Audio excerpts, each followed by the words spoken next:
For some context, I am a volunteer firefighter in rural New Jersey, 1 year out of the fire academy. We rarely experience any major calls. We deal with mostly motor vehicle accidents and alarm systems. I loved it anyway, and made nearly all the calls. I had my first serious fire on Thanksgiving Day. It went as expected, nothing major. That cannot be said for the second fire I responded to. It happened only yesterday. I can't sleep. I can't eat. What I saw wasn't right. And now it's coming back for me. Well, here goes nothing. We're dispatched at 3 a.m. for a dwelling fire with trapped victims. We're dispatched alone. This was odd because on calls that have this report, many local companies are immediately dispatched with us. This was my first red flag. But, nevertheless, what was I going to do? I respond to the station, gear up along with my fellow firefighters. Within minutes, we respond with our first due engine.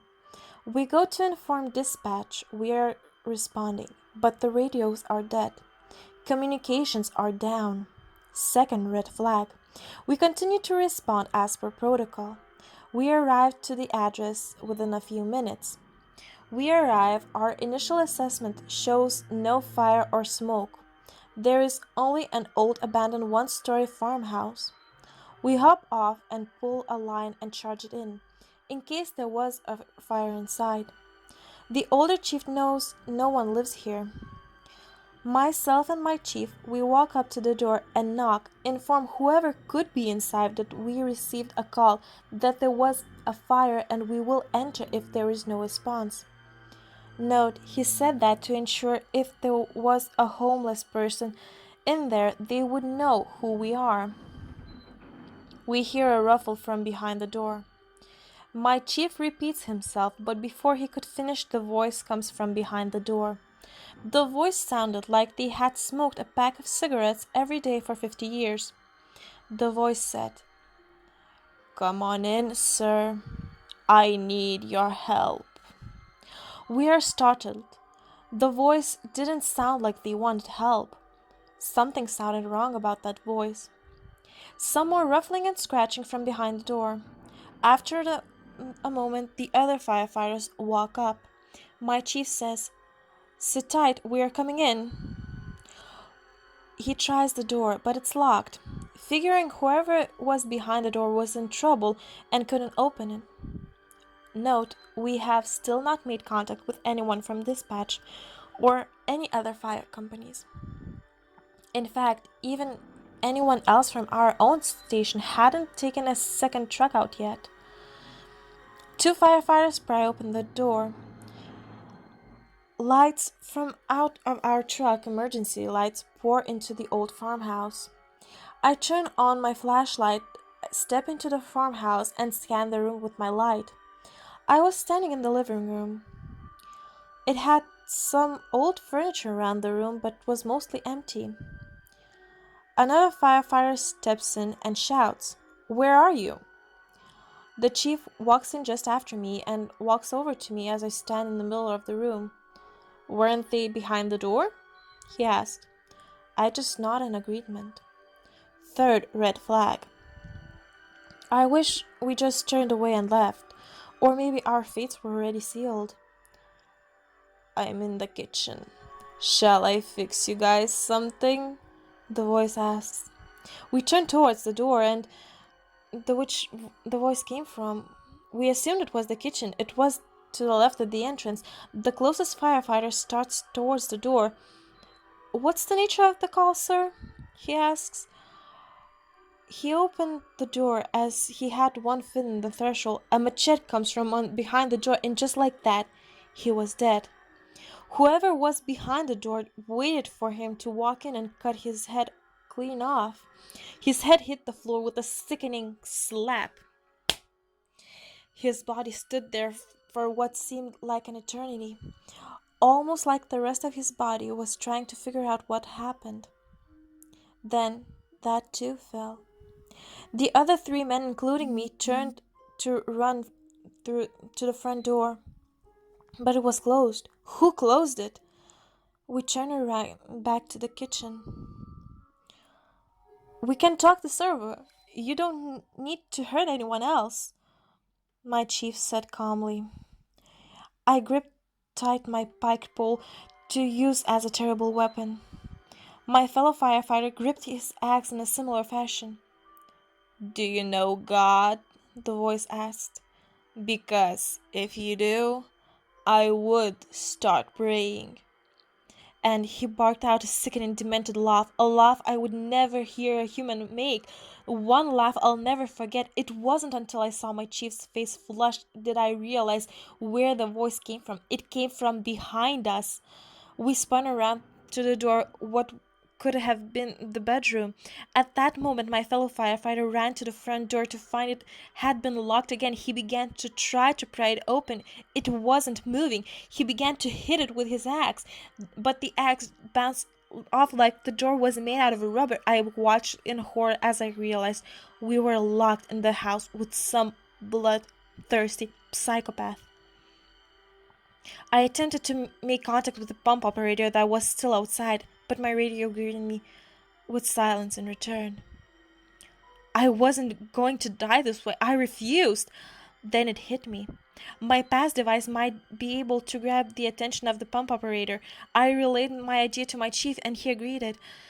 The police are on their way, the chief said. After that moment, we all activated our pass devices. The loud alarm of the pass devices filled in the old farmhouse, stimulated the air of the whole farm.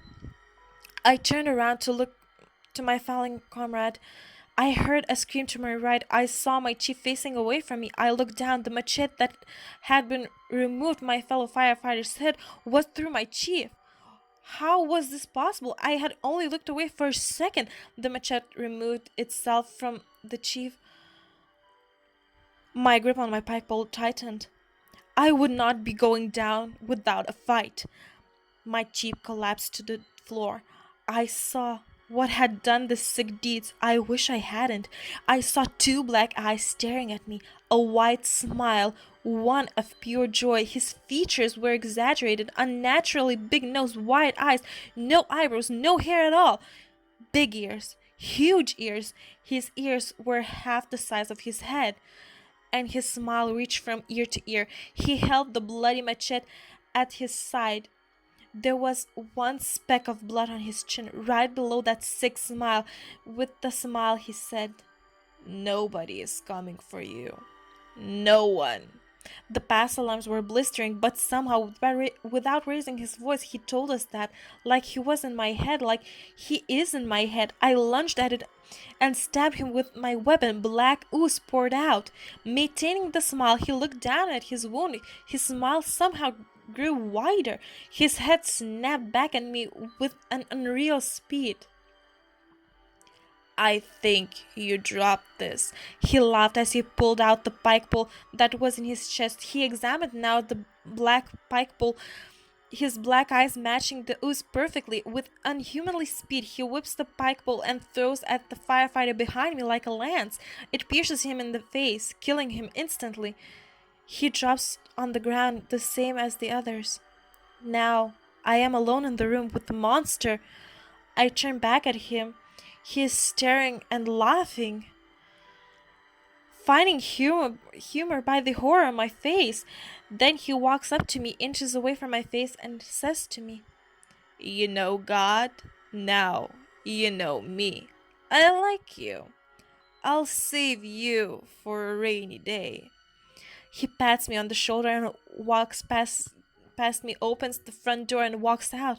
At this point, I collapse and curl into a ball.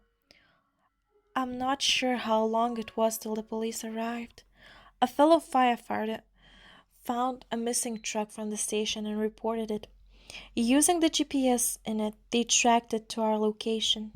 The police found the bodies and me. The pump operator had his throat cut as well. I tried to explain what happened, but nobody is listening. They say we were ambushed and I'm making up the thing I saw. Worse, our dispatch never received a call or dispatched us at night. No one knows who or what hacked our pagers and toned us out.